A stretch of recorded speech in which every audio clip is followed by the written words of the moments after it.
Hey, it's good to be here. For those who follow the show, it's Marty and Friends, and maybe you can figure out that I'm Marty. And we're fortunate from time to time we have people from our community, Port Jervis and the surrounding areas, to be here. And today we have Captain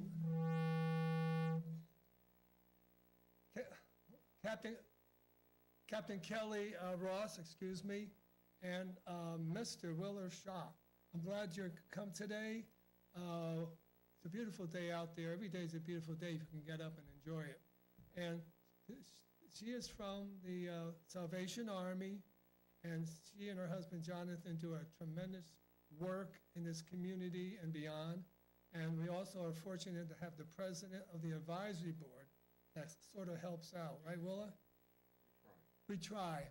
And the reason they're on here on this show at this time of the year, there's a lot of things planned, particularly as we go into the holidays, right? Yes. And everybody remembers all the time the Salvation Army with the bell ringing and stuff. But they really don't know all the services that they provide, right? So, yeah. Correct. And why don't you, first of all, I always like the history of things. I was a teacher many years ago.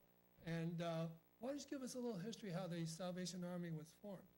The Salvation Army started back in 1865 by a gentleman named William Booth. He felt the call on his heart to do the service for those that were less fortunate. And oftentimes, many of the poor folks were not allowed into the churches because they couldn't afford to pay the pew tax. Oh, wow. So William Booth felt a call from the Lord to start the Salvation Army, and shortly after that, he married his wife, Catherine, and it began in 1865. In our country, that was the end of the Civil War. Maybe we're having another Civil War again. Oh, I shouldn't depart from that. All right, so it's a very important time because poverty, we talk about poverty today. Of course, in America, when we say poverty, we think, someone who's living with a government assistance. You may have air conditioning, may have a car to drive, may have a refrigerator to take food. That's what we consider poverty. But around the world, and for centuries, poverty really was poverty and still is. And now, your organization is an international organization. Why don't you give us the perspective of how far and wide the Salvation Army covers? Well, we're currently in 131 countries. And the work differs a little bit depending on where the Salvation Army's at and the resources they have. Yeah. But they continue, and they do the best they can with the resources they have. Now, why don't you give a smattering of which kinds of country? I'm imagining that there's none in Islamic countries. Am I misguided? I'm not 100% sure exactly all the countries we're in, but I do know it's 131. And actually, I'm not surprised if there weren't any Salvation Armies. I'd be surprised if there weren't. Yeah. We don't see no boundaries. We go, and we believe everybody needs to know the Lord, and we do what we can for that to happen. The reason I mentioned is not that all 50 or 55 predominantly Islamic countries are antithetical to Christianity, other groups, but we've noticed in the Middle East there are some countries which our listening audience can name very readily that are persecuting Christians. Mm-hmm. And where there is Christians, it's likely to be the Salvation Army or other ministries suffering as well. And keep that in mind during the Christmas holidays, that the monies you give to the Salvation Army and other groups, Christian organizations, are helping people in dire need in this country and around the world. And around the world. Some of your fundraising activities, people wonder, where's all that money going to bell ringing? Well, that money helps us operate all year long. For instance, I was just thinking the other day as the calls are coming in for utility assistance, rental assistance. Already. It's gotten cold pretty quickly, or people need help with their water bills, and they've fallen behind because of the colder weather that we had last winter and this winter, so that's already quickly here. And so a lot of that money goes to that. We have a soup kitchen that operates Monday through Friday from 11:30 to 12:30. That money helps feed those that need a hot meal every day. Very important. We also have all kinds of kids programs. We offer free music lessons on Thursdays, troop programs on Fridays. We have church services, Bible studies, social services. We have a food pantry. We run all kinds of different programs out of the the office on 99 Ball Street. We also have Sunday school and church services for those that are Yeah, every interested. so often mention the address. It's very easy. Mention the address for people as we talk, may want to make a contribution. It's at 99 Ball Street in Port Jervis, New York, New York, yes. because this will be seen other places Jervis, New York. eventually. And the zip, 12771. great. Now, these other services you have, you also have religious services Yes. on Sunday for people who don't have a church for whatever reason, they want to come to their service. What time would that be? Well, Sunday school's at 9:45, and we have that for all ages. And then our church service starts at 11, Mm. and we also have nursery for the younger children. And then we typically have programs for the 8, 9, 10-year-olds that can get downstairs and have another lesson.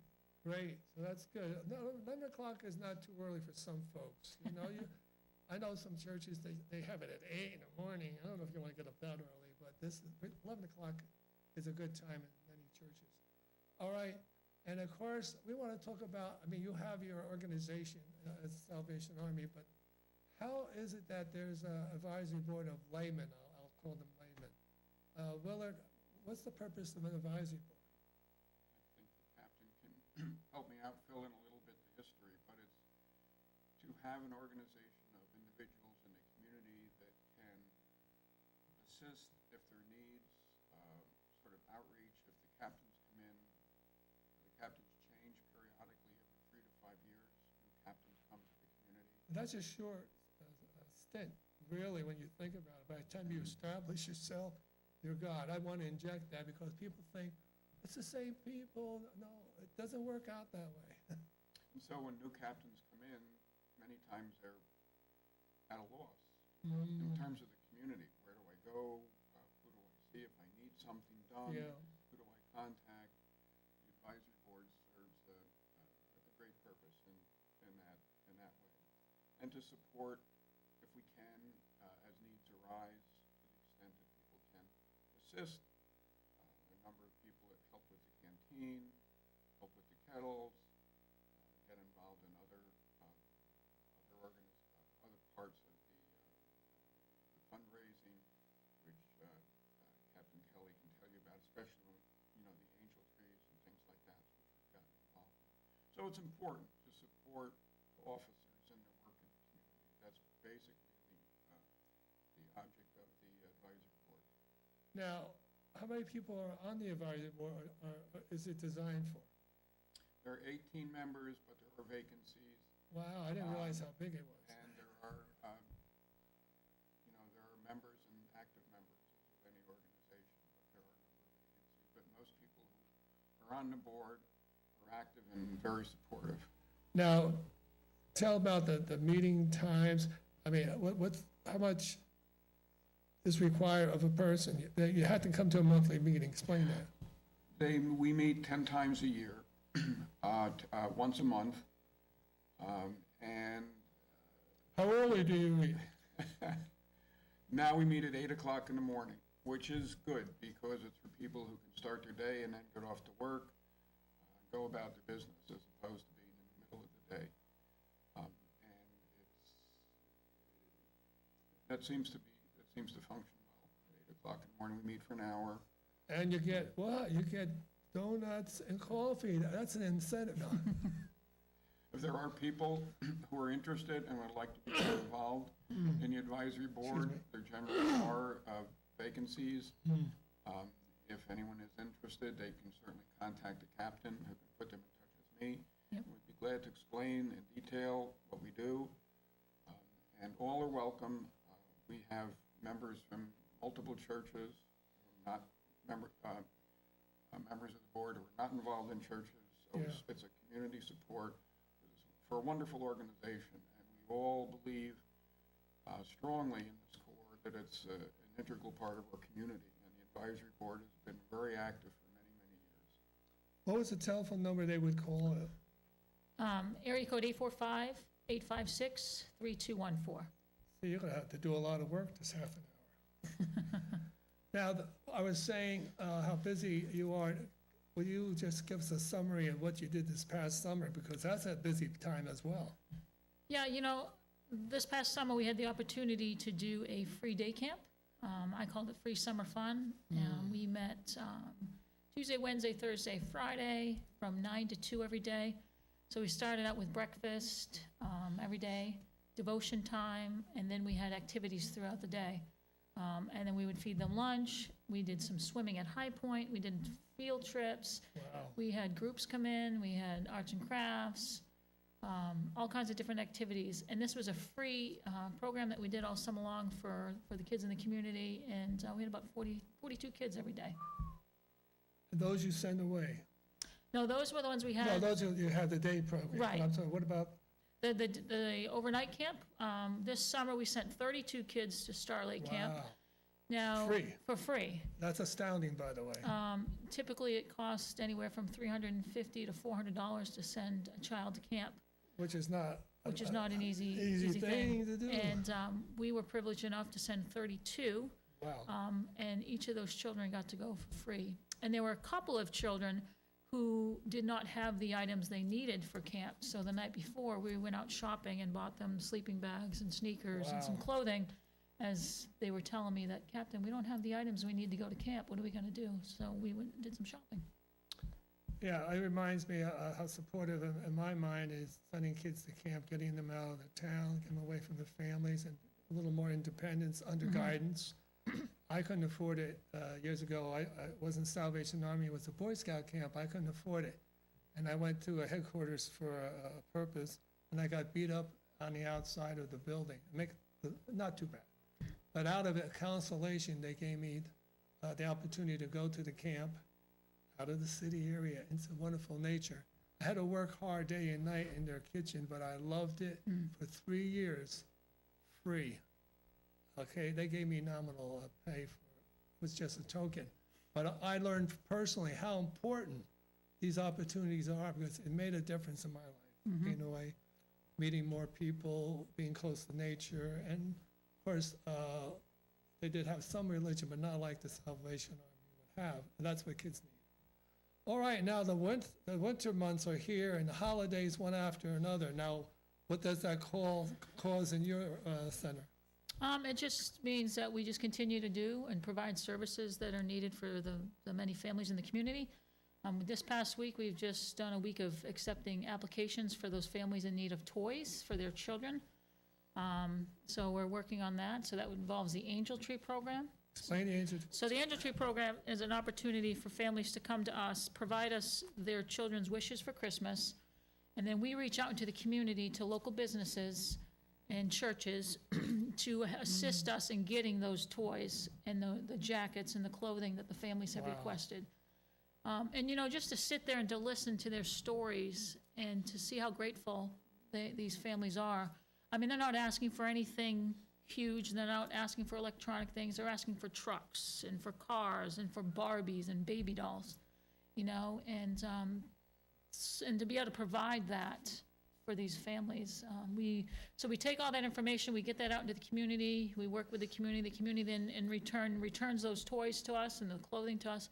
And then on December 21st, we will distribute those items to the families.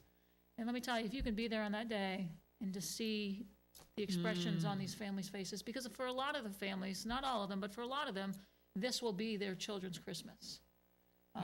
And also, not only do they get toys, but they get a bag of food, and so that they can have Christmas dinner at home Wow. with their family. Tremendous. So we're in the middle of doing that, and then certainly alongside that becomes our kettle effort, the ringing the bell, and that will start November 12th. And a lot of times people think we're out early, but we're out around the same time every year, and we need to be out in order to raise the funds to continue all that we do, not just at Christmas time, but all year long.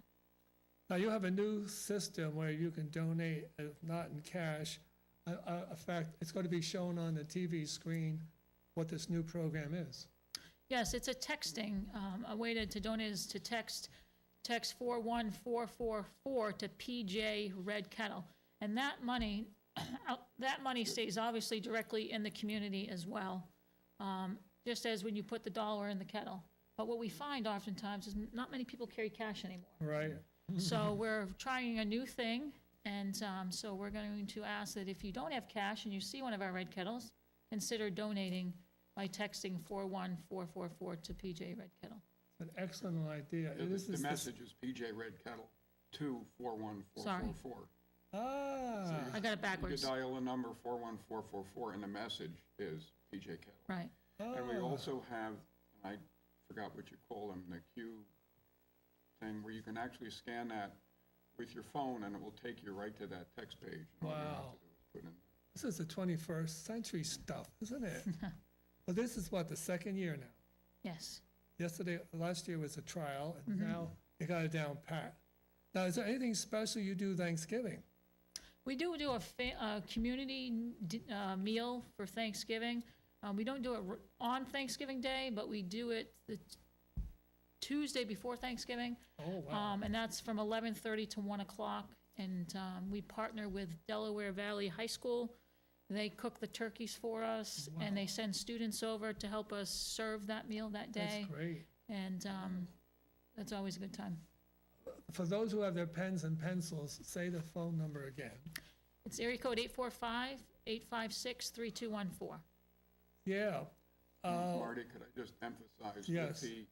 With the Kettle campaign and with the text, that is all local. That will go directly to the Port Jervis Salvation Army, the same as if you put cash in the kettle. Oh. That text goes directly to the Port Jervis Salvation Army. That is very important, because again, we're men of the world, and a lot of people say, I don't want to give to these causes, I'm not sure where the money goes, and a few ministries or well-meaning organizations were exposed for not using the money as intended, so I'm glad you brought that out. And we also, Good. another fundraising aspect of that is we have the Needy Fund, which one of our board members writes an article in a newspaper, and people then will send checks in, and that money is also used to pay utility bills, provide jackets for those that need jackets, or whatever the need is. If it's just food, if it's clothing, if it's utilities and things like that. We also use those funds to provide those services. Well, to me, I don't like cold weather anymore. If I show my thermal underneath it, no, I do, I have a thermal top and I'm gonna have a thermal bottom. It changed rather abruptly to me Yes. these last few days, and you can imagine, which brings us, we're gonna talk about people who don't have a place to sleep.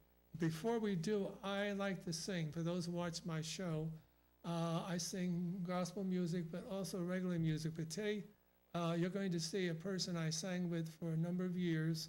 I'll look a little younger if that's possible. And we're going to sing a little duet that gives glory to God. Let's listen to this song.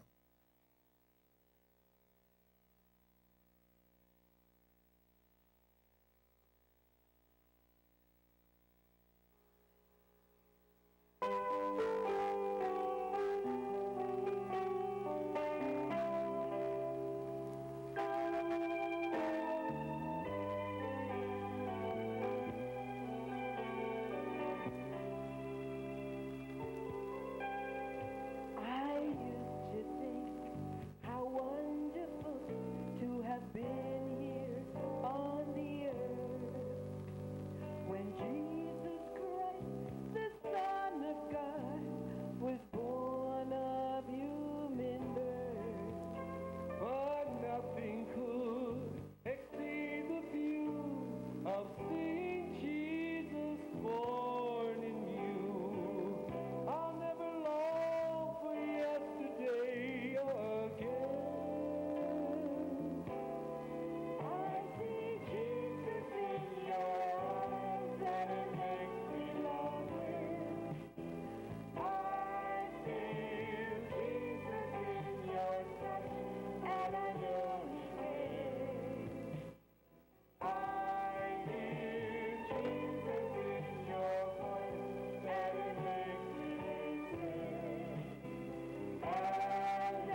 Wow, that was very inspirational, may I say. Oh, I have a vested interest. Very nice.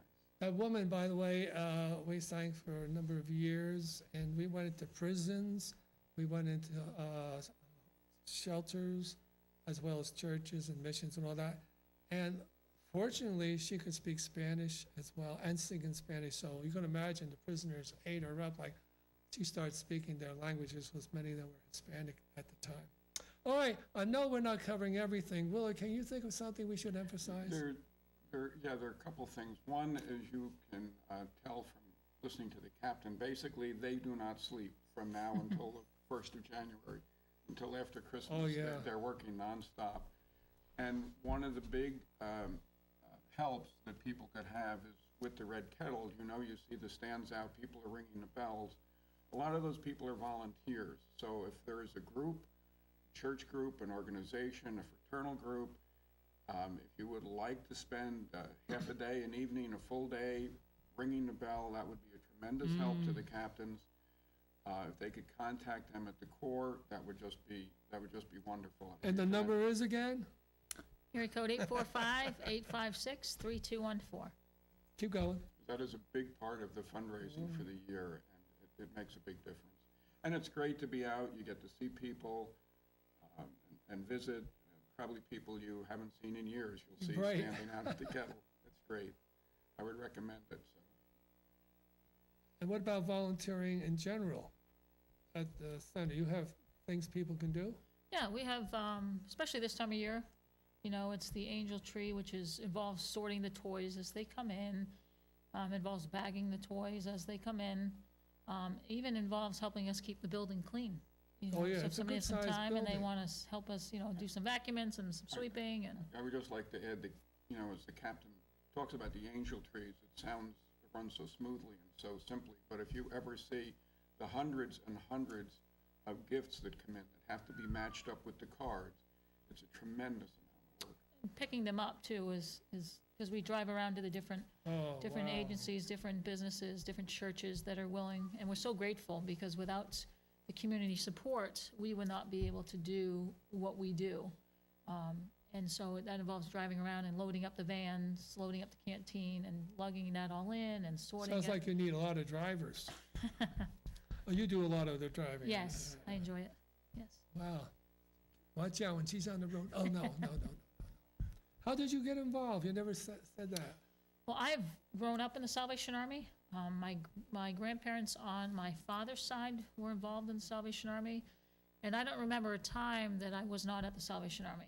The van would come around Monday, Wednesday, Friday, Saturday, Sunday, whenever they had an activity, and they would pick me and my 3 other siblings up. Wow. So the Salvation Army has always been my church, and has always been there to support my family as well as a child. I can remember a time at Christmas time, we did not have any toys under the tree, anything under the tree. And I can remember the Salvation Army's Corps officer at the time knocking on our door. He was dressed up as Santa Claus Oh, with a bag full of toys for our family. And, you know, a lot of the things that we do and a lot of the things that I do because somebody did for me. wow, You that's know, you great. talk about the van driving. I do it because I love it, and that I'm able to give back because somebody did that for me. And Willard, why did you get involved? What's your background? With the Salvation Army, I was asked, a number of years ago, shortly after I moved to Port Jervis. I think I've been involved with the advisory board since, late 1980s, so. what is that? Seriously, you must have been a 25, young 30 man years. then. I've served as president and for a number of years, and I'm back again. But it's an organization that's it's just so worthwhile. If you want to give, as the captain just said, it's so important. You know, you give back to the community. You're fortunate, and you just have an obligation to share and give. And so it's always been dear to my heart, and it's that simple. So you'll be doing it to your dying day. Oh, why not? But one of the great things about texting is you do get cold feet standing at the kettle. So you're walking by. So if you do come out, dress warmly if you're volunteering, encourage people to get involved. At least find out what's going on, talk to the captains, stop by the kettles. And call what? 845-856-3214. You're going to dream about this tonight. That's right. And while you're calling, you can also text 41444 and text PJ Red Kettle to make a direct donation into the Port Jervis Army Kettle Fund. We were also mentioning another activity that's tied in with the Salvation Army is the warming station that is a result of the Interfaith Council. It's being held by in the building of St. Peter's Lutheran Church in Port Jervis. I wonder if our cameraman can put the flyer on as we talk further. That was originally established in the Empowering Center in Port Jervis in a storefront setup for about 3 years, I believe, before it transferred last year to this church. And it's an amazing thing because there are people in our community that are sleeping in the cold. I guess we won't see the flyer. But just want to mention for those in Port Jervis and surrounding areas, inquire about it because we could use volunteers there as well. All right, there it is, magically. And it's a concert being held on November, I think it's the 7th, but I can't see that far on the